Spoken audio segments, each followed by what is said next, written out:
Hello दोस्तों, कैसे हैं आप लोग? आप लोगों का हमारे YouTube channel easy to learn by Jitendra sir में स्वागत है। दोस्तों, आज मैं लेके आया हूँ एबीएम यूनिट 13 जो कि है सैम्पलिंग मेथड। तो दोस्तों, चूँकि समय बहुत कम है और हमारी कोशिश है कि मॉड्यूल बी को कंप्लीट कराया जाए, तो दोस्तों सबसे पहले हम इसके थ्योरी के बारे में थोड़ा सा रिवीजन करेंगे। उसके बाद इस यूनिट के अनसॉल्व जो टर्म एंड क्वेश्चंस हैं उस पे वीडियो बनाएंगे दोस्तों। तो मैं ये आशा करता हूँ दोस्तों कि आप लोग पहले इसको थोड़ा बहुत तो पढ़े ही होंगे, तो हम जल्दी जल्दी इसको रिवाइज़ करेंगे दोस्तों। उसके बाद दूसरा वीडियो लेके आएंगे, ठीक है दोस्तों। और इससे पहले दोस्तों मेरी एक छोटी सी रिक्वेस्ट है कि आप लोग हमारे इस YouTube channel easy to learn by Jitendra sir को लाइक, शेयर एंड सब्सक्राइब करें और अपने दोस्तों से भी इसे सब्सक्राइब करने के लिए बोलें दोस्तों। ठीक है दोस्तों, अब हम आगे बढ़ते हैं। ये सैम्पलिंग मेथड। तो सर दोस्तों, ये सैम्पलिंग की ज़रूरत क्यों पड़ती है? देखें दोस्तों, कुछ चीज़ें साइज़ में छोटी होती हैं, ठीक है दोस्तों। तो उसको उसके डाटास को निकालने के लिए हम लोग उसमें जितने भी आइटम रहेंगे उसको जोड़ के, घटा के या मल्टीप्लाई करके जो भी करना होता है हम उसके डाटास निकाल लेते हैं। अब डाटास क्या क्या होते हैं, जैसे मीन लेना है, मीडियन लेना है, मोड है, स्टैंडर्ड डेविएशन है। ये सारी चीज़ें अगर सैंपल साइज़ जो है आपका छोटा है सैंपल का या पॉपुलेशन का, तो ईजिली कर लेते हैं दोस्तों। लेकिन अगर पॉपुलेशन का साइज़ बड़ा है दोस्तों, तब ये चीज़ें करना संभव नहीं होता या बड़ी मुश्किल होती है। तो उसके लिए हम लोग उसमें से कुछ पार्ट को ले लेते हैं दोस्तों, तो उसी को हम लोग सैंपल कहते हैं। अब इसी सैंपल को कैसे कलेक्ट किया जाता है और कैसे डाटा प्रिपेयर किया जाता है, उसी के विषय में हम लोग यहाँ पढ़ेंगे दोस्तों। ठीक है दोस्तों, अब इसमें हम देखते हैं दोस्तों। सबसे पहले दिया है ये पॉपुलेशन क्या होती है दोस्तों। देखें, statisticians use the word population to refer not only to a people but to all items that are to be studied। ठीक है दोस्तों, इसका मीनिंग है कि जो स्टैटिशियन है दोस्तों, ये पॉपुलेशन शब्द का इस्तेमाल कहाँ कर रहे हैं? पॉपुलेशन शब्द का इस्तेमाल किसी देश के कंट्री के पॉपुलेशन से केवल नहीं लिया जा रहा है दोस्तों।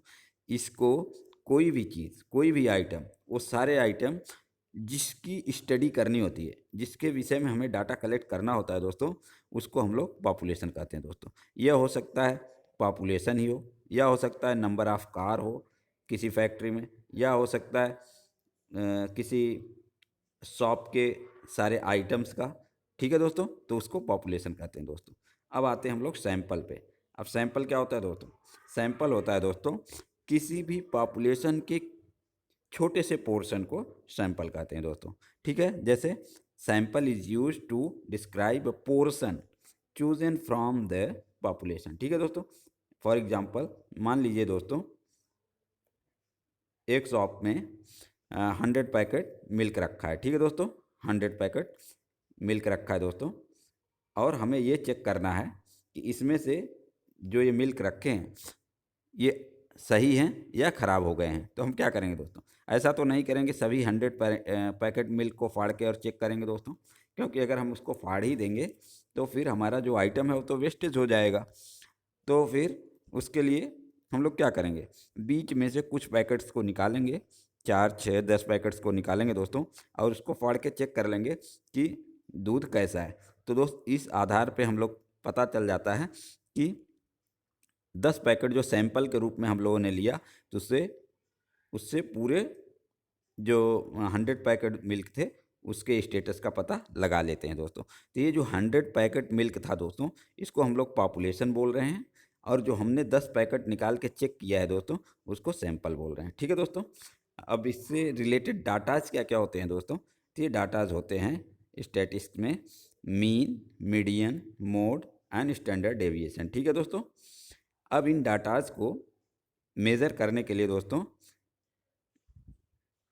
ये जो डाटाज हैं दोस्तों, इसको मेज़र करने के लिए जो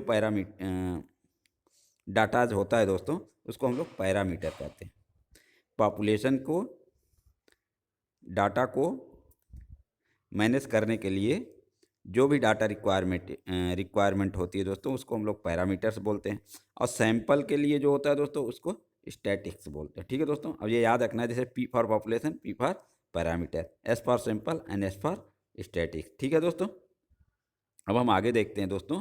ये जो पॉपुलेशन एंड सैंपल है दोस्तों, इसमें इसमें इम्पॉर्टेंट सिंबल्स हैं दोस्तों। अब किसके लिए कौन से सिंबल यूज़ किए जाते हैं, ये भी ध्यान देना जरूरी है। ठीक है दोस्तों, अब देखें, पॉपुलेशन हो गया, इधर सैंपल हो गया। पॉपुलेशन किसे कहते हैं? जब सभी आइटम को लिया जाएगा दोस्तों, तो उसको पॉपुलेशन कहा जाएगा दोस्तों। और जब पार्ट ऑफ द पॉपुलेशन, मतलब कुछ पोर्शन, पॉपुलेशन के कुछ पोर्शन को लिया जाएगा दोस्तों, तब उसको सैंपल कहते हैं दोस्तों। अब इसके जो डाटाज हैं दोस्तों, उसको मेजर करने के लिए जो डाटाज की रिक्वायरमेंट पड़ती है, उसको पैरामीटर्स कहते हैं दोस्तों। और सैंपल के मेजरमेंट के लिए जिस डाटाज की ज़रूरत होती है दोस्तों, उसको स्टैटिक्स कहते हैं। ठीक है दोस्तों, अब देखें दोस्तों, जब हम लोग पॉपुलेशन के साइज़ को मेज़र करते हैं, तो उसको कैपिटल एन साइन से डिनोट करते हैं। ठीक है दोस्तों, और सैंपल के साइज़ को स्मॉल एन से डिनोट करते हैं दोस्तों। जो पॉपुलेशन का मीन है दोस्तों, उसको म्यू से डिनोट करते हैं, और सैंपल के मीन को एक्स बार से डिनोट करते हैं। स्टैंडर्ड डेविएशन जो है दोस्तों, इसको पॉपुलेशन के स्टैंडर्ड डेविएशन को सिग्मा से, और सैंपल के स्टैंडर्ड डेविएशन को एस से डिनोट करते हैं दोस्तों। ठीक है दोस्तों, ये आपको एक बार पूरा फिर से रिवाइज हो गया होगा दोस्तों। अब इसको हम लोग आगे देखते हैं, कितने तरह की सैम्पलिंग की जाती है दोस्तों। तो नॉर्मली दो तरह की सैम्पलिंग है दोस्तों। एक तो नॉन रैंडम और जजमेंटल सैम्पलिंग, और दूसरा रैंडम और प्रोबेबिलिटी सैम्पलिंग। तो नॉन रैंडम और जजमेंटल में क्या होता है दोस्तों, कि कोई न कोई रूल के आधार पर, ठीक है दोस्तों, कोई जजमेंट लिया जाता है दोस्तों, उसके डिसीजन लिया जाता है दोस्तों, उसके आधार पर हम लोग सैम्पलिंग करते हैं दोस्तों। और रैंडम सैम्पलिंग में क्या है दोस्तों, इसमें से किसी को भी सैंपल के रूप में उठाया जा सकता है दोस्तों, और उससे डाटा कलेक्ट किया जा सकता है दोस्तों। तो रैंडम सैम्पलिंग में दोस्तों, जितने भी मेंबर हैं, सभी को सिलेक्ट करने के बराबर चांस होते हैं दोस्तों, जबकि नॉन रैंडम सैम्पलिंग में ऐसा नहीं होता है दोस्तों। ठीक है दोस्तों, अब हम लोग आगे चलते हैं दोस्तों। आगे दोस्तों, ये बायस्ड सैंपल क्या होते हैं दोस्तों। जब हम लोग ऐसा सैंपल यूज़ करते हैं, ऐसा सैंपल लेते हैं दोस्तों, जिसमें कि वो सैंपल जो है कुछ स्पेशल फीलिंग्स और स्पेशल सपोर्ट लिए रहे दोस्तों, तो उसको बायस्ड सैंपल कहते हैं। फॉर एग्जांपल दोस्तों, अगर जैसे पार्लियामेंट में वुमेन बिल के ऊपर वोटिंग करने को बोला जाए दोस्तों, और ज़्यादातर जो सांसद लेडीज़ हैं, तो सब लोग वुमेंस बिल का सपोर्ट करेंगे दोस्तों, क्योंकि वहाँ अभी जेंट्स कम रहेंगे, तो वुमेंस बिल का सपोर्ट लेडीज़ ज़्यादा हैं तो ज़्यादा करेंगे दोस्तों। इसे बायस्ड सैंपल कहते हैं, मतलब प्रभावी सैंपल हो जाता है दोस्तों, क्योंकि ये उसके प्रति उनकी फीलिंग और उनका सपोर्ट ज़्यादा रहता है दोस्तों, तो इसी को बायस्ड सैंपल करते हैं दोस्तों। ठीक है दोस्तों, अब आते हैं दोस्तों, देखते हैं रैंडम सैंपलिंग के बारे में। तो रैंडम सैंपलिंग में क्या होता है दोस्तों, इसमें सभी जो आइटम्स हैं, उनको चूज होने के बराबर चांसेस होते हैं। ठीक है दोस्तों, अब ये चार तरह का होता है: simple random sampling, systematic sampling, stratified sampling and cluster sampling. तो सिंपल रैंडम सैंपलिंग तो आप समझ ही रहे हैं दोस्तों, इसमें कुछ नहीं करना है, सिंपली जो भी डाटा है उसमें से कहीं से भी सैंपल उठाया जा सकता है। ठीक है दोस्तों, और सिस्टमेटिक सैंपलिंग में दोस्तों क्या होता है, इसमें कुछ न कुछ अपने रूल्स या अपने विचारों के आधार पे, या कोई और जो उसमें प्रभावी रूल्स हैं उसको लगा के सैंपलिंग की जाती है दोस्तों। ये दोनों बहुत ज़्यादा टेक्निकल नहीं है दोस्तों, बट इसके आगे जो stratified sampling and cluster sampling है, इसके बारे में मैं थोड़ा सा डिस्कस करूंगा दोस्तों। स्ट्रेटिफाइड सैंपलिंग वो होता है दोस्तों, जैसे ऐसे सैंपल जिसमें स्ट्रेटा में डिवाइड कर देते हैं। अब जैसे एक स्कूल है दोस्तों, उसमें स्टूडेंट हैं उसमें बॉयज़ एंड गर्ल्स दोनों हैं, तो हम बॉयज़ को एक साइड कर लिए एंड गर्ल्स को एक साइड कर लिए दोस्तों। मतलब हमने सारे स्टूडेंट को एक बॉयज़ वाले में कर दिए, एक गर्ल्स वाले में कर दिए, तो ये दोस्तों हमने स्ट्रेटा बना दिया। ऐसे सैम्पलिंग को दोस्तों हम लोग स्ट्रेटाफाइड सैम्पलिंग कहते हैं। और दूसरा होता है दोस्तों क्लस्टर सैम्पलिंग। क्लस्टर सैम्पलिंग में दोस्तों जो भी पॉपुलेशन है किसी एरिया विशेष को हम लोग अलग कर देते हैं, तो उसको क्लस्टर सैम्पलिंग कहते हैं। जैसे दोस्तों किसी भी स्कूल में अगर हम बच्चों क्लास के कुछ डाटा को लेना चाहें, तो मान लिया दोस्तों कि 8th क्लास के बच्चे हैं, उनको एक क्लस्टर बना दिए। उसमें कौन होगा दोस्तों, बॉयज़ भी होंगे गर्ल्स भी होंगे। 12th क्लास के बच्चों का एक क्लस्टर बना दिए, उसमें भी बॉयज़ भी होंगे गर्ल्स भी होंगे। ठीक है दोस्तों, तो ये क्लस्टर कहलाएगा। तो इसमें थोड़ा सा डिफरेंस ये होता है दोस्तों, जो स्ट्रेटाफाइड सैम्पलिंग है दोस्तों, इसमें होमोजीनियस ग्रुप बनाया जाता है और क्लस्टर सैम्पलिंग में हेट्रोजीनियस ग्रुप बनाया जाता है। ठीक है दोस्तों, तो मैं इसको शॉर्ट में आपको केवल रिमाइंड कराने के लिए दोस्तों ये वीडियो लाया हूँ, क्योंकि इसके बाद हमारा मेन फोकस है न्यूमेरिकल पार्ट पे। और अगर न्यूमेरिकल पार्ट आपने सही कर लिया दोस्तों, तो आपको अच्छे मार्क्स मिलने की संभावनाएं ज़्यादा हो जाती हैं दोस्तों। अब हम देखते हैं दोस्तों sampling without replacement and sampling with replacement क्या होता है दोस्तों। मान लिया दोस्तों ये जो सिंपल रैंडम सैम्पलिंग है, उसमें हमने एक बॉक्स में 5 बॉल्स रखे हैं दोस्तों, 5 कलर के। ठीक है दोस्तों, और इसमें हमें 3 बॉल निकालना है, कोई भी 3। तभी हम क्या करें, कोई भी 3 चूज़ कर लेंगे दोस्तों। तो अभी बचा कितना इसमें, तो 2 ही बचा दोस्तों। तो अब अगर हम इन 3 को फिर वापस न रखें उसमें, तो 2 ही बचेगा दोस्तों। तो इसको बोलते हैं विदाउट रिप्लेसमेंट। मतलब हमने इसको रिप्लेस नहीं किया, उसके बाद 3 जो हुआ था उसको अलग रख दिया। अब विथ रिप्लेसमेंट क्या है दोस्तों, कि अगर हमने 5 बॉल में से कोई एक बॉल लिया और फिर दूसरा सैंपल लेना है, तो ये जो एक निकाला था फिर इसको अंदर डाल दिया और फिर से लिया, तो इसको विथ रिप्लेसमेंट बोलते हैं दोस्तों। और अगर विदाउट रिप्लेसमेंट वो होता है दोस्तों, जैसे पहली बार जो सैंपल निकाला एक, तो बाहर रख लिया और 4 बचे, 4 में से फिर से जो बोला जाए वो कर दें, तो उसको विदाउट रिप्लेसमेंट बोलते हैं दोस्तों। हमें लग रहा है कि आप लोग इसको अच्छे से समझ रहे होंगे दोस्तों। आगे हम लोग देखते हैं सैम्पलिंग डिस्ट्रीब्यूशन क्या होता है दोस्तों। ये जो सैंपल होता है दोस्तों, इसका डिस्ट्रीब्यूशन भी कई तरह से होता है दोस्तों। जैसे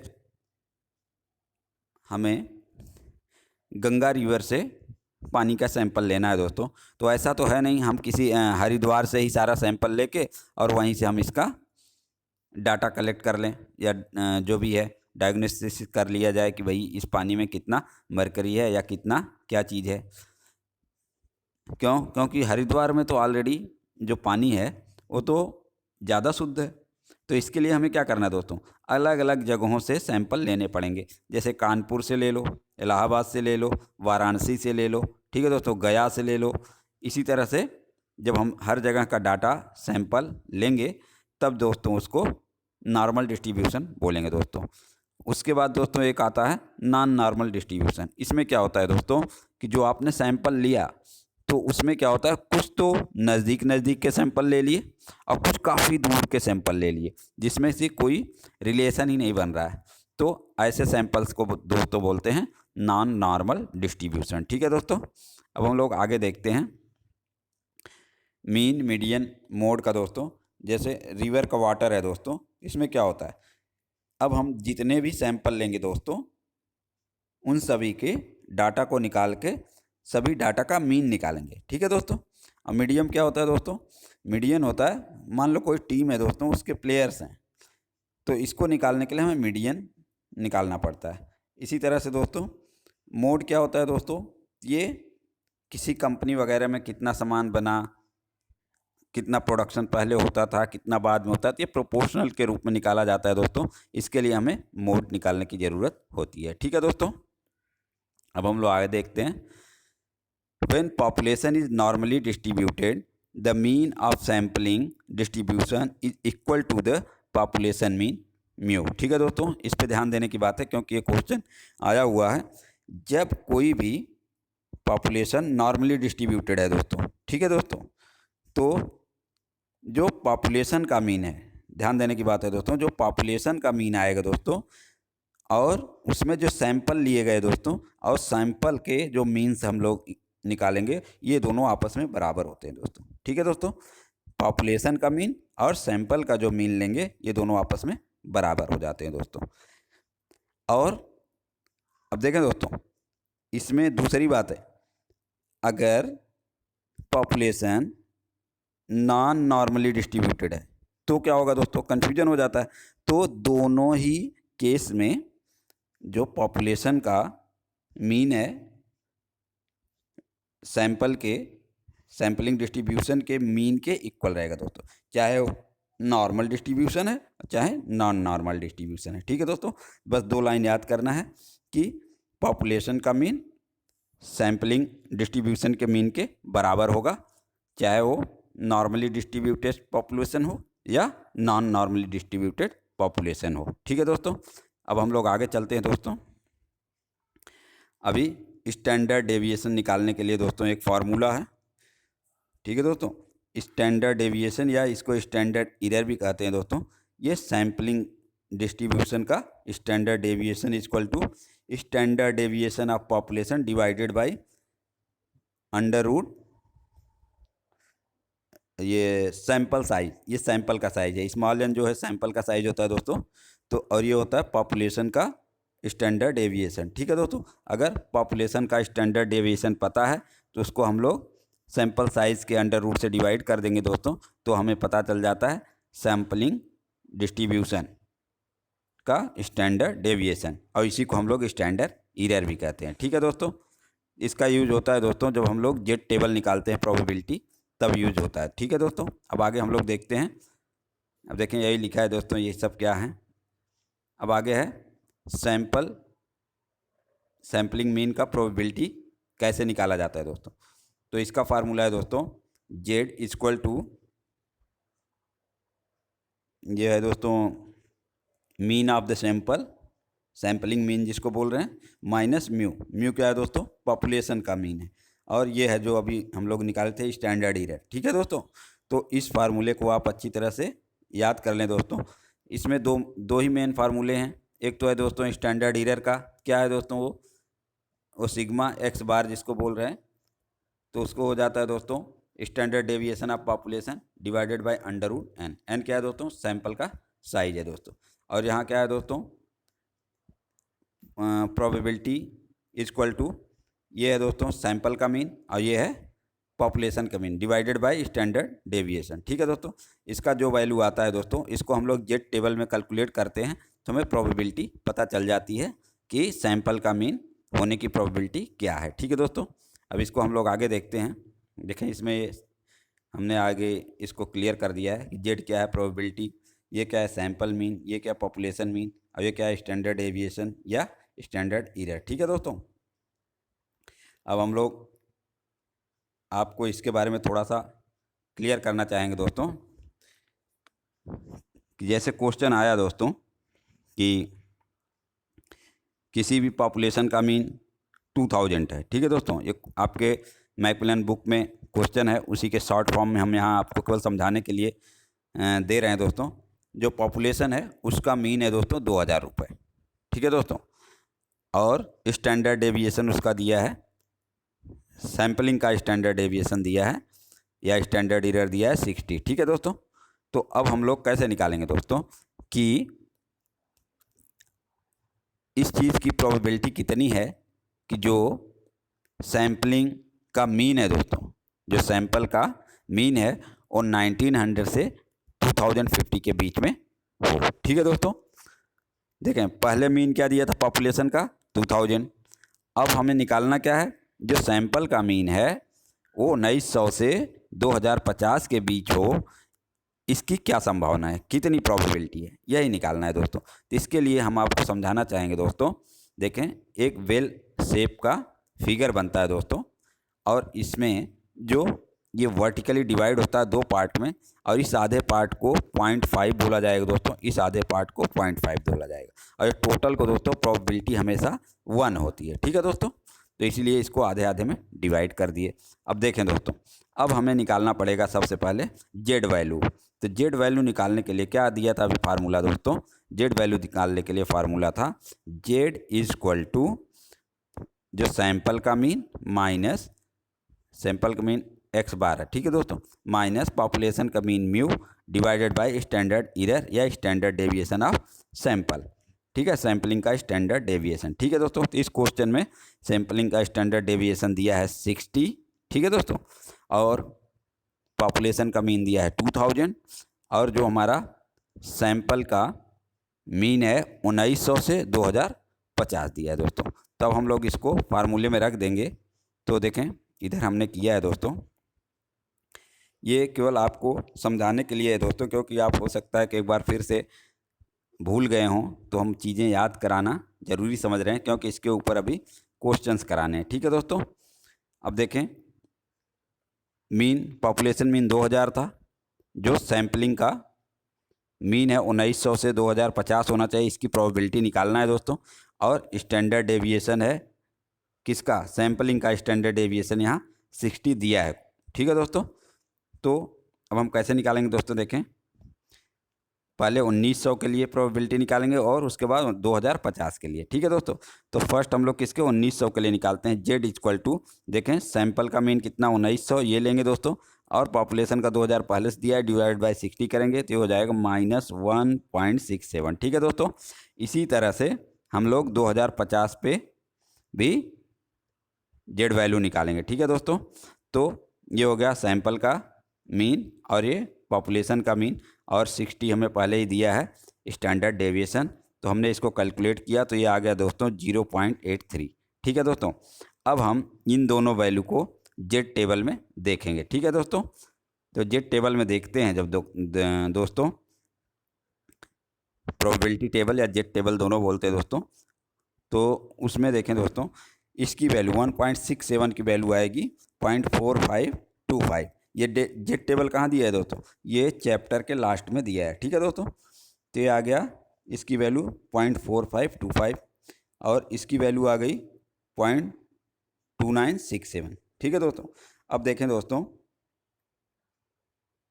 क्वेश्चन में दिया है दोस्तों, अगर जेड की value both value have same sign, अगर सेम साइन है पॉजिटिव या निगेटिव आया है तो उसको छोटे वाले को बड़े वाले से सब्ट्रैक्ट करना पड़ेगा। ठीक है दोस्तों, और अगर वैल्यू एक दूसरे के अपोजिट आए हैं दोस्तों तो ऐड करना पड़ेगा। देखें दोस्तों ये कैसा है, कन्फ्यूजन होते हैं दोस्तों, इसलिए मैं इसको क्लियर कर रहा हूँ।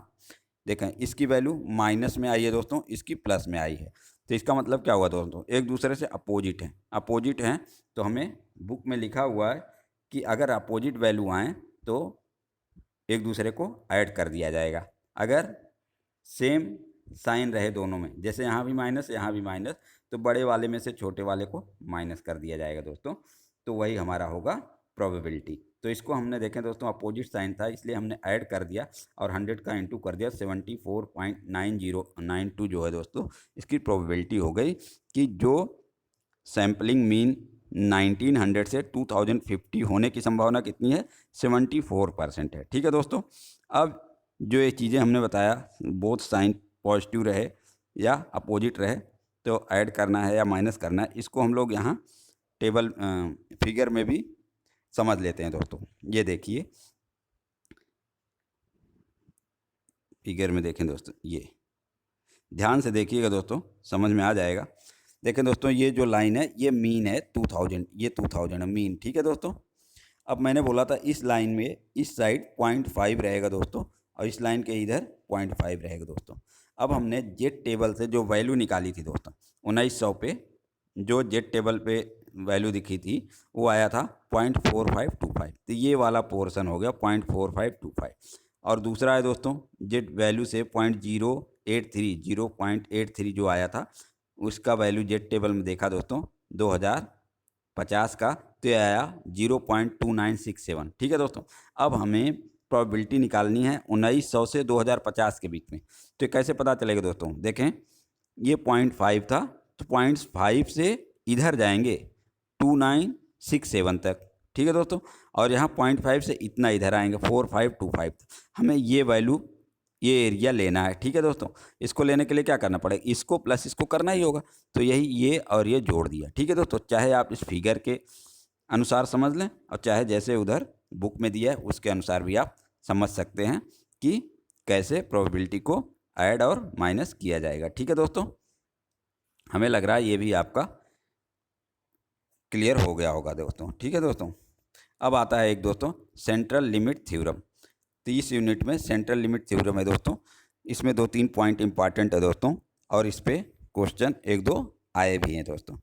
तो ये होता क्या है, relationship between the shape of the population. ठीक है दोस्तों, वो रिलेशनशिप जो shape of the population distribution and shape of the sampling distribution. ठीक है दोस्तों, इसी को हम लोग सेंट्रल लिमिट थ्योरम कहते हैं दोस्तों। ठीक है दोस्तों,